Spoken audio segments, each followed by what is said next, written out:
नमस्कार विद्यार्थी मित्रो, स्वागत आहे तुमचे एमके कोचिंग क्लासेस मध्ये। आज आपण क्लास 6 चा इतिहासाची साधने हा चॅप्टर पाहणार आहोत आपण।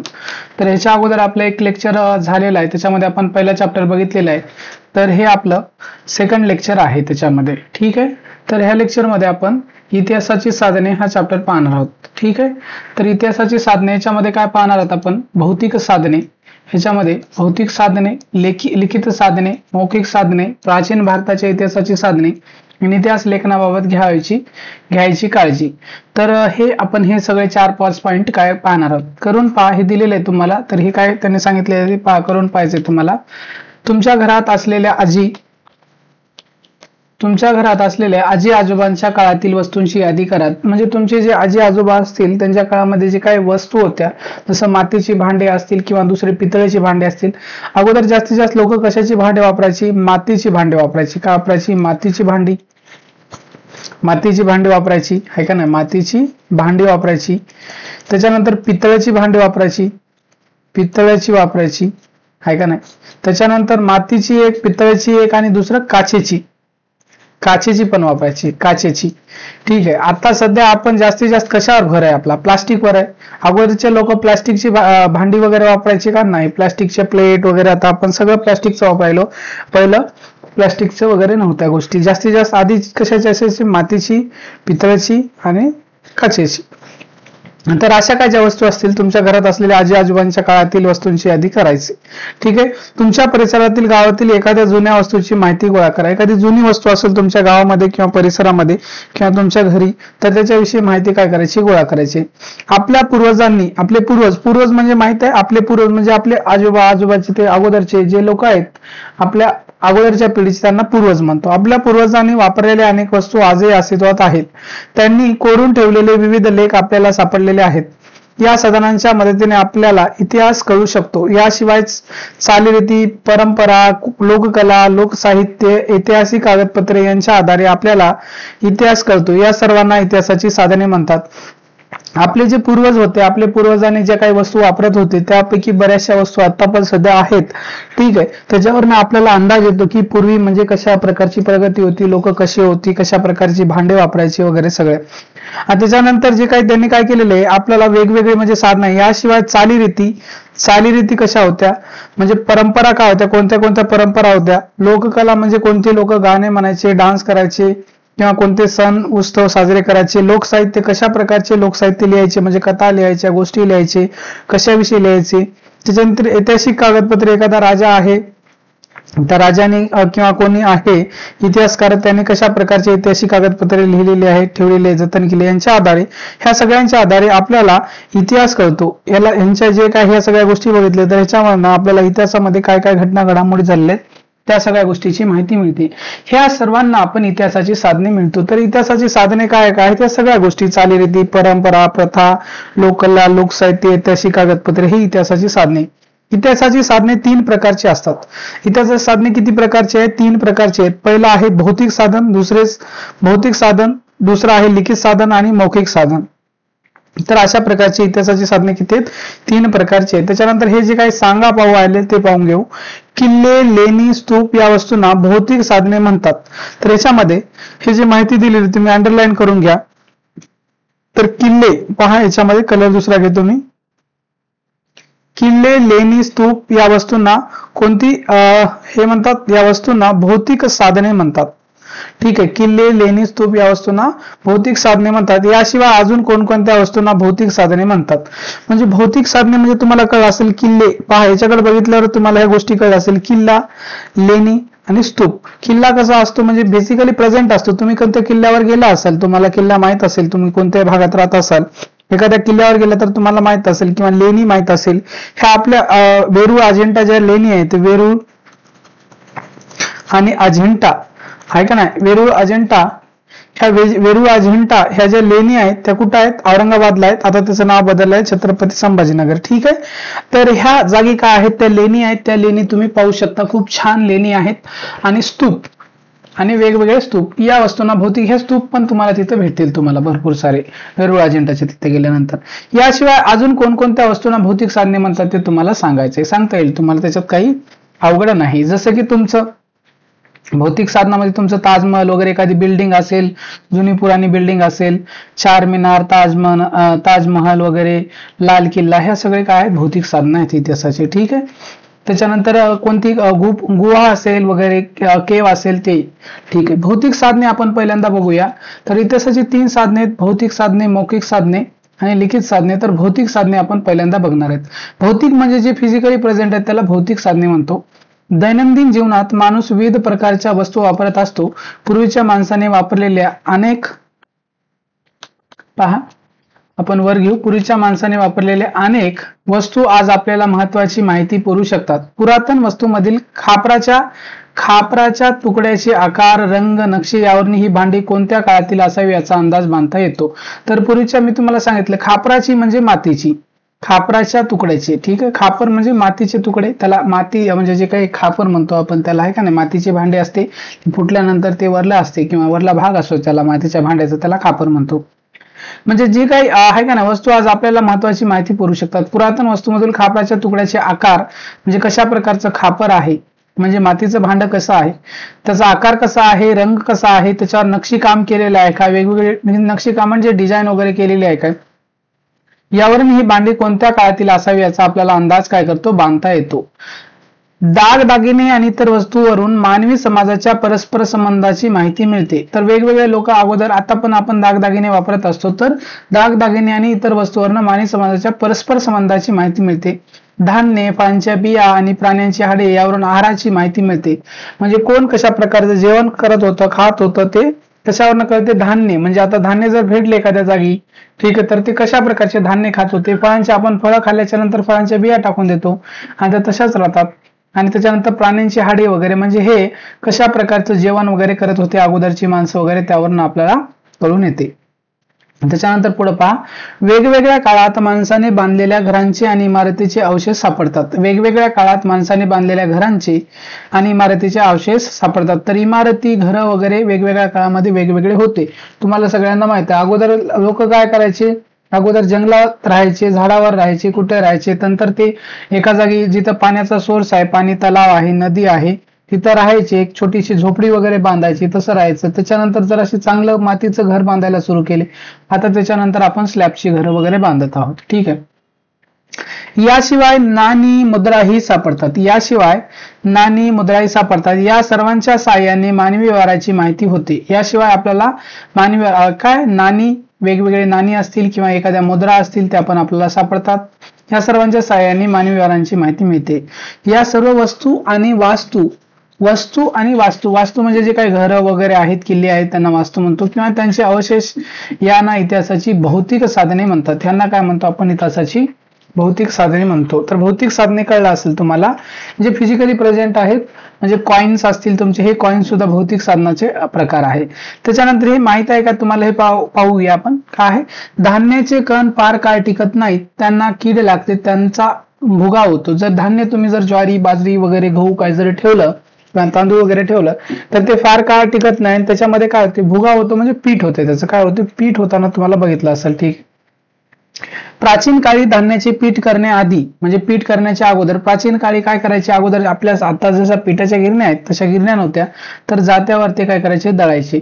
प्राचीन काळी धान्याचे पीठ करण्याआधी ते धान्य भाजत असत आणि मग ते भरडत असत. अगोदर काय करायचे, धान्य आपण जसं आपण डायरेक्टली धान्य नेतो, जास्तीत जास्त आपण वाळवतो किंवा धुतो किंवा निसून घेतो आणि गिरणीत नेऊन आपण दळून आणतो. पण प्राचीन काळी काय करायचे, अगोदर ते धान्य काय करायचे, भाजायचे. भाजून नंतर ते काय करायचे, भरडायचे म्हणजे जे जात्यावर ते हे करतात ना, भरडतात जात्यावर. जातं माहित असेल तुम्हाला, आता बऱ्यापैकी लोकांना माहित असेल.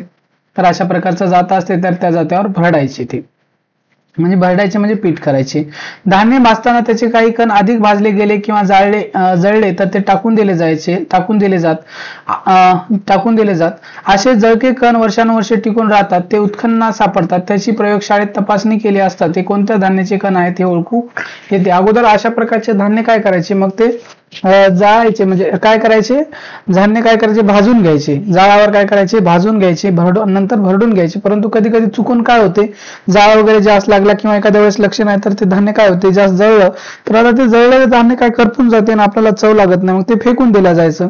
फेकून दिलेले धान्य वर्षानुवर्षे तसंच राहते आणि आपल्याला जर सापडला तर सध्या एखाद्या वेळेस कुठं कोण्या जागी तर ते प्रयोगशाळेमध्ये नेल्या जाते आणि त्याच्यावर काय केल्या जाते ते कोणत्या कालावधीचं आहे कुठलं आहे काय नाही ह्याची माहिती काय केल्या जाते प्रयोगशाळेतनं मिळवल्या जाते. आता ही नाणी वगैरे तुम्हाला माहित अशा प्रकारची नाणी वगैरे होती पूर्वी. ठीक आहे. त्याच्यानंतर पुढे पाहूया खापराचा तुकडा. तर हे खापराचा तुकडा दिसत असेल तुम्हाला, हे खापराचा तुकडा दिसतोय तुम्हाला आणि याच्यावर किती सुंदर मस्त पैकी नक्षीकाम केलेलं आहे. त्याच्यानंतर हे दागदागिने दिसत आहेत तुम्हाला, दागदागिने इथे दिलेले आहेत. त्याच्यानंतर भांडी, ही भांडी तुम्हाला मातीची भांडी दिसतात सगळे. ठीक आहे. याचा आकार वगैरे बघा कशा प्रकारची मातीची भांडी होती. त्याच्यानंतर माहित आहे का तुम्हाला याच्यामध्ये पहा मंदिराच्या भिंती, लेण्यांच्या भिंती, शिळा, ताम्रपट भांडी, ताम्रपट, त्याच्यानंतर भांडी, कच्च्या विटा, ताडपत्रे, भुर्जपत्रे इत्यादीवर कोरलेल्या लेखांचा समावेश लिखित साधनामध्ये होतो. आता तुम्हाला माहित आहे भौतिक साधना माहित आहे. भौतिक साधनात एखादं मंदिर आहे, मंदिर जर असेल ते झालं भौतिक साधन. परंतु ह्या मंदिरावर मंदिर असेल त्या मंदिराच्या भिंती, मंदिर आहे परंतु या मंदिराच्या भिंती असतील, मंदिर भौतिक साधन, लेणी भौतिक साधन, शिळा भौतिक साधन आहे का नाही, भांडी भौतिक साधन. परंतु ह्या मंदिराच्या भिंती असतील, लेण्या असतील, लेण्यांच्या भिंती असतील, शिळा असेल किंवा ताम्रपट असेल, ह्याच्यावर जे काही लिहिलं असेल, काही लिहिले गेले तर ते काय झालं मग लिहिल्या गेल्यावर हे लिखित साधनामध्ये त्याचा काय होतो लिखित साधनामध्ये समावेश होतो. लिखित साधनामध्ये समावेश होतो हे तुम्हाला कळलं असेल. आता ताम्रपट, इथं पहा हे ताम्रपट दिसतंय तुम्हाला, याच्यावर भरपूर सारं असं वेगवेगळ्या भाषेमध्ये लिहिलेलं आहे. आपल्याला काही कळत नाही त्या भाषा. ठीक आहे. फक्त समजून घ्या तुम्ही. अशा प्रकारचे लिहिलेलं आहे आणि हे ताम्रपट आहे. ठीक आहे. त्याच्यानंतर जर खाली बघितलं तर हा शिलालेख आहे. हा शिला आहे आणि या शिलावर काय केलेलं आहे हा लिहिल्या गेलेला आहे शिलालेख. ठीक आहे. तर हे तुम्हाला कळलं असेल. त्याच्यानंतर पुढची माहिती बघूया आपण.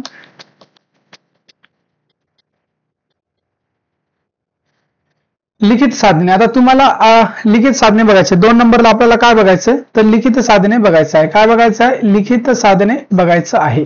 अश्मयुगातील माणसाने त्याच्या जीवनातील अनेक प्रसंग आणि भावना चित्रातून व्यक्त केल्या आहेत. हजारो वर्षे उलटल्यानंतर माणसाला लिहिण्याची कला अवगत झाली. तर जे अश्मयुगातील माणसे होते त्याच्या जीवनामध्ये काय प्रसंग घडले, अनेक प्रसंग आणि भावना त्यांचे काय केलेत चित्रातून व्यक्त केले. अगोदरचे माणसं काय करायचे शिकार वगैरे करायचे, गुहेत राहायचे. त्याच्यानंतर मग अगोदर त्यांना म्हणजे लिहायची वगैरे ही कला वगैरे यायची नाही. ती लिहायची कला असेल, चित्र काढायची कला ते खूप दिवसानंतर हजारो वर्षानंतर त्यांनी शिकली आणि त्याच्यानंतर त्यांना ती कला येऊ लागली. जसं चित्र काढायची किंवा एखाद्याला लिहायची कला येऊ लागली तर ते काय केले त्यांनी त्यांच्या भावना वगैरे चित्रातनं लिखाणातनं काय केले त्यांनी लिहून हे केलेले आहेत, लिहून वगैरे सांगितलेले आहेत. हे तुम्हाला इथपर्यंत कळलं असेल. ठीक आहे. तर माणूस सुरुवातीला माणूस काय करायचं सुरुवातीला प्रतीके, चिन्हे याचा वापर नोंदी ठेवण्यासाठी करत असे. त्यापासून लिपीचा विकास होण्यास हजारो वर्षे जावी लागली. तर माणूस सुरुवातीला प्रतीके वेगवेगळ्या प्रतीके किंवा चिन्हे याचा वापर नोंदी ठेवण्यासाठी करायचा आणि ह्यापासून काय लिपी जी आपण वेगवेगळ्या लिपी वापरतो, जसं मराठीची ही आपली देवनागरी लिपी आहे, वेगवेगळ्या अशा लिपीचा विकास होण्यासाठी हजारो वर्षे जावी लागली असतील. ठीक आहे. हजारो वर्षे जावी लागली असतील. आणि भाषा ही म्हणजे जसं जसं वर्ष वाढत जाते जितके जास्त दिवस वर्ष म्हणजे वर्षानुवर्षे भाषा काय होते समृद्ध होत असते. नवीन नवीन शब्द येत असतात आहे का नाही, नवीन संशोधन होत असते भाषेमध्ये. ठीक आहे. सुरुवातीच्या काळामध्ये खापरे, कच्च्या विटा, झाडांच्या साली, भुर्जपत्रे सारख्या साहित्याचा लिहिण्यासाठी उपयोग केला जाईल. तर मग सुरुवातीला काय अगोदर अशा आपण जसं आता सध्या लिहितो वही वगैरे अशा प्रकारचे वही पुस्तकं वगैरे त्यावेळेस काही नव्हते. मग अगोदर काय करायचे मग लोक कुठेही लिहायची जिथं काय सापडलं. म्हणजे मग खापर असले खापरावर लिहायचे, कच्च्या विटा दिसल्या त्यांना कच्च्या विटावर लिहायचे, झाडांच्या सालीवर लिहायचे, ते भुर्जपत्रे असतील ह्यासारख्या याच्यावर काय करायचं हे लिहायचे. मग याचा अशा प्रकारच्या साहित्यांचा उपयोग लिहिण्यासाठी केला जायचा. अशा प्रकारच्या साहित्यावरील मजकूर एखाद्या अणकुचीदार साधनाने कोरलेला असे. अनुभव व ज्ञान जसे जसे वाढत गेले तसे तसे त्यांनी विविध पद्धतीने लिखाण करण्यास सुरुवात केली. मग अगोदर हे काय करायचं, आता समजा तुम्हाला एखाद्या झाडावर लिहायचं, झाडाच्या सालीवर तुम्ही कसं लिहिणार, मग एक अणकुचीदार दगड घेऊ शकता किंवा अणकुचीदार एखादं लाकूड घेऊ शकता, त्याच्या साहाय्याने तुम्ही लिहू शकता. अशा प्रकारे लिहिल्या जायचं. आणि जसं जसं मानवाचं काय अनुभव आणि ज्ञान, अनुभव आणि ज्ञान वाढत गेलं तसं तसं लिखाणाची वेगवेगळ्या पद्धती, विविध पद्धतीने लिखाण करण्यास काय झालं, सुरुवात झालं. सभोवताली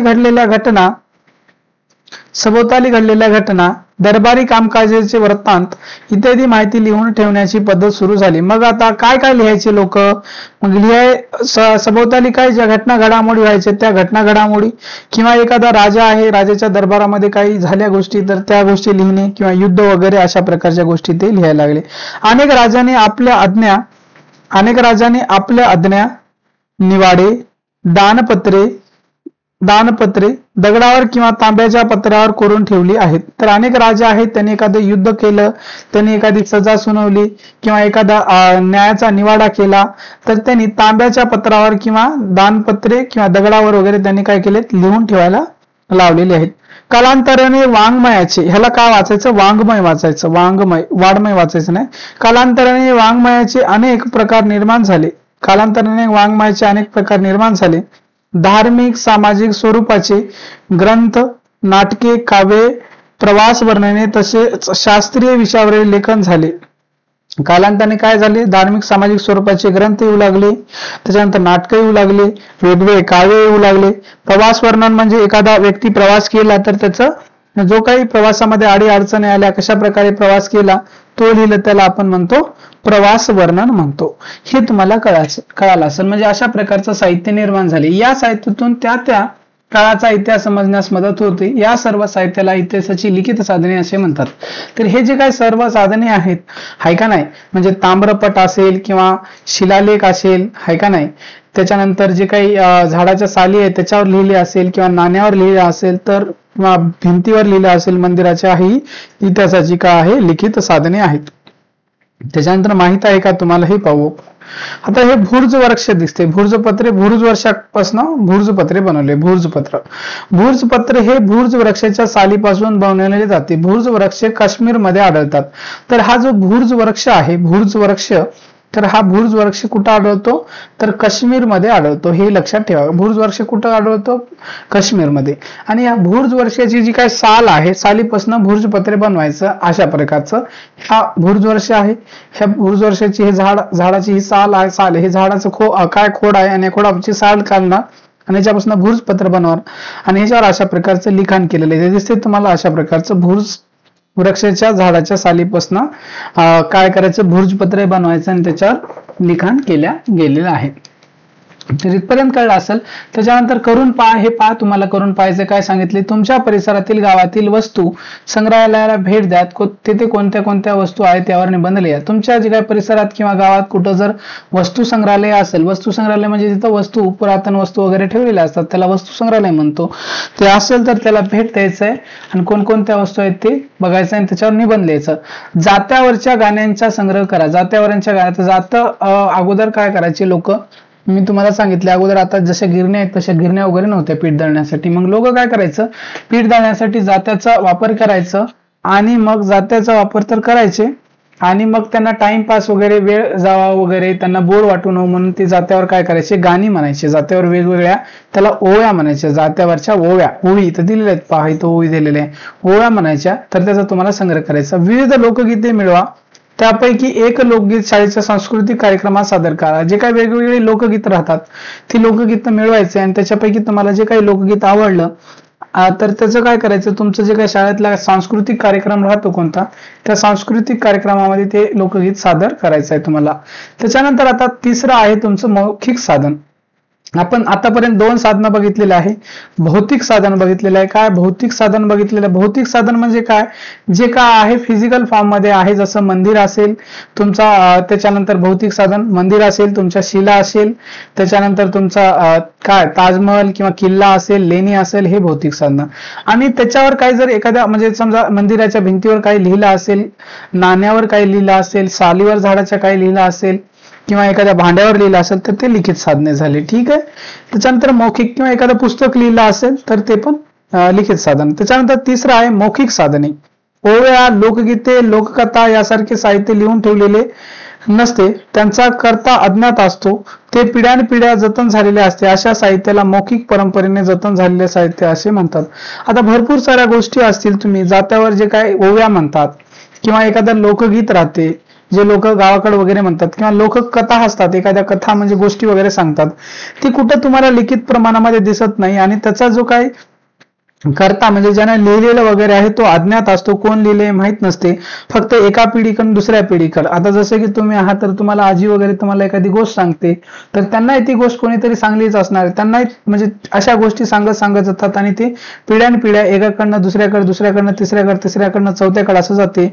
त्याला आपण म्हणतो मौखिक साधने, म्हणजे तोंडाने. मौखिक म्हणजे मुख म्हणजे तोंड, तसं तोंडाने सांगितलेली साधने, म्हणजे एकाने दुसऱ्याला म्हणजे आज आपण मौखिक म्हणजे मुख म्हणजे तोंड, त्याच्यापासून मौखिक साधने असा शब्द तयार झालेला आहे. तर म्हणजे एखादा व्यक्ती दुसऱ्याला सांगतो, दुसरा तिसऱ्याला सांगतो, त्यांना चौथ्याला सांगते, त्यांना पाचव्याला सांगते, अशा प्रकारे पिढ्यानपिढ्या जात असते आणि ते जतन झालेले असते, मौखिक साधने म्हणतात. आणि मौखिक साधनामध्ये ह्या मौखिक जे काही आहे, गीता असतील, ओळ्या असतील, याचा ऱ्हास पावण्याचे जास्तीत जास्त चान्सेस आहेत. कारण एखाद्या वेळेस आपण मौखिक साधनामध्ये म्हणजे एक दुसऱ्याला सांगाल असंच नाही, सगळ्या गोष्टी त्यामध्ये काही गोष्टी विसरून पण जाऊ शकतात. ठीक आहे. तर ओव्या, लोकगीते, लोककला यासारखे, तर पहा याच्यानंतरचा जो पार्ट आहे ते बघू आपण. पहा, लोकसाहित्याचे प्रकार यांचा त्यात समावेश होतो. अशा प्रकारच्या साधनांना इतिहासाची मौखिक साधने म्हणतात. तर तुम्हाला हे काय असेल, इतिहासाची मौखिक साधने म्हणजे काय, त्याच्यामध्ये ओव्या असतील, लोकगीते असेल, लोककला असेल इतिहासाच्या याच्यामध्ये, तर हे मौखिक साधनामध्ये येतो. तर ओवी इथं दिलेले आहे, तर ओवी एखादी काय आहे इथं दिलेले आहे, पांडुरंग पिता रुक्मिणी माझी बया. तर इथं एक ओवी दिले, पांडुरंग पिता रुक्मिण माझी बया, आषाढ वारीयेला पुंडलिक आला न्याया. तर ही एक ओवी अशा प्रकारची एक ओवी आहे, अशा प्रकारच्या ओव्या आहेत आणि ह्या एक मौखिक साधनामध्ये येतात, एकाकडनं दुसऱ्याकडे, दुसऱ्याकडनं तिसऱ्याकडे, अशा प्रकारे लिखित नाही. आणि जरी मी ही ओवी लिहिली इथं हे लिखित साधनामध्ये गेलं तर लोकगीत. महानगरी उजनी लुई पुण्यवान दानी, तेथे नांदत होता राजा, सुखी होती प्रजा, तिन्ही लोकी गाजवला असा उजनीचा इक्राम राजा. विक्रमादित्य, इक्राम राजा म्हणजे काय, विक्रमादित्य. आणि उजनी म्हणजे उज्जयिनी. ठीक आहे. पहा, अशा प्रकारचं हे लोकगीत इथं लिहिलेलं आहे. त्याच्यानंतर हे तुम्हाला सगळ्या गोष्टी कळल्या असेल तर माहित आहे का तुम्हाला प्राचीन भारताच्या इतिहास लेखनाची साधने. तर जे काही इतिहासकार आहेत, तर इतिहासकार कशा प्रकारे इतिहास लिहितात त्याच्याविषयी आपल्याला काय करायचं, माहिती बघायचं. तर इतिहासकार कशा प्रकारे इतिहास लिहितात तर त्याच्याविषयी आपण शॉर्टमध्ये थोडक्यात आपण काय करूया, माहिती बघूया. प्राचीन भारताच्या इतिहास लेखनाची साधने. आता त्याच्यामध्ये भौतिक साधने म्हणजे कोणते असे साधने आहेत भौतिक, त्याच्या मार्फत इतिहासकारांना मदत झाली आहे इतिहास लिहिण्यासाठी. तर वस्तू, भौतिक साधनामध्ये वस्तू बघणार आहोत. वस्तू वेगळ्या आणि वास्तू वेगळ्या.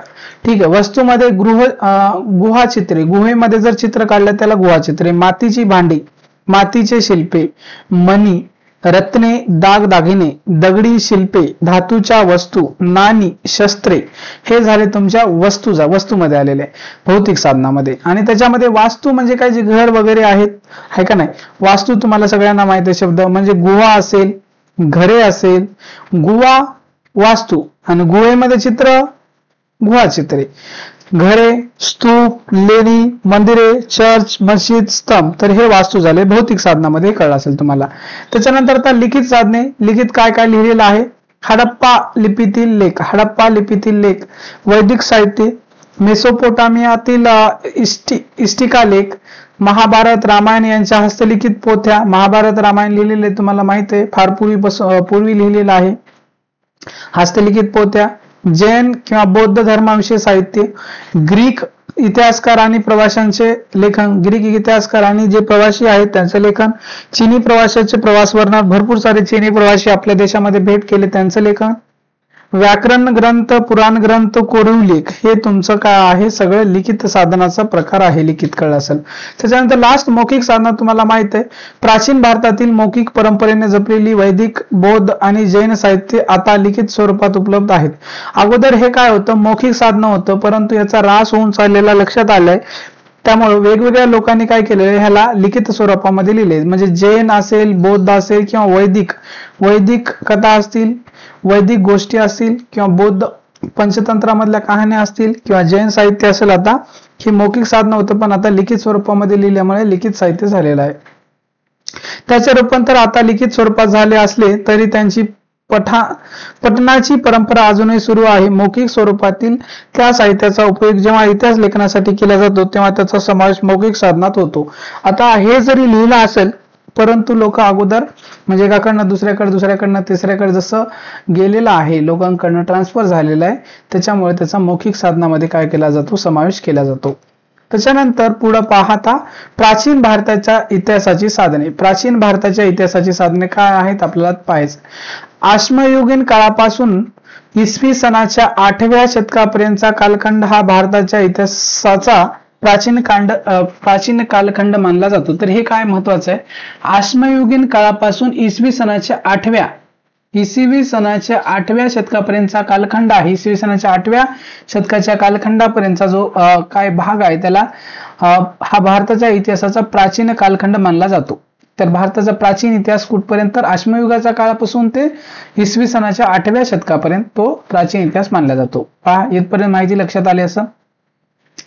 भारतातील अश्मयुगाविषयीची माहिती पुरातत्वीय उत्खननातून मिळते. तर भारतामधले जे काय अश्मयुग आहे त्याच्याविषयी माहिती आपल्याला कशामधून मिळते, पुरातत्वीय उत्खननातून. जसं की हडप्पा संस्कृतीचं सिंधू नदीवर जे उत्खनन केलंय त्याच्यातनं आपल्याला माहिती मिळालेली.